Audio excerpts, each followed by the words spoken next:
Le président du Faso était ce matin sur le chantier de construction de l'hôpital de district du secteur 30, annexe de l'hôpital Yalgado Ouedraogo. Roch-Marc Christian Kaboré est allé s'enquérir de l'état d'avancement des travaux de cette infrastructure sanitaire. Le chef de l'État a fixé au mois de septembre 2016 la mise en service de cet hôpital. Amado Ilboudo, Drissa Seri.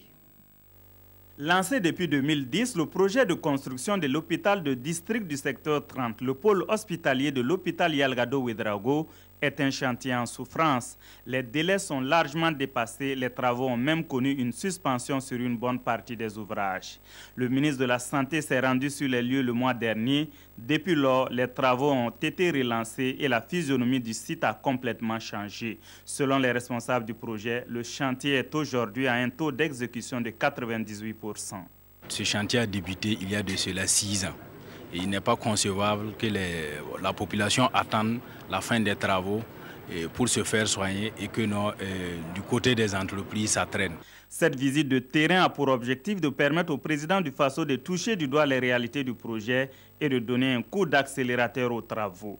Des urgences médicales à la station de traitement, en passant par les blocs opératoires et les services comme l'ANAPAT et la réanimation, Roch-Marc Christian Kaboré a pu se faire une idée de l'évolution des travaux et de la diversité des services représentés. Le constat que nous faisons, c'est qu'il y a des travaux, notamment des travaux de connexion aussi bien avec la Sonavel, le NEA, qui ne sont pas encore faits. Il y a des pavages qui ne sont pas encore faits. Il y a également l'imagerie, le bâtiment de l'imagerie qui n'était pas prévu dans le financement. Mais la place est prévue. Et nous avons donné des instructions pour qu'au plus tard, fin mai, les travaux soient terminés.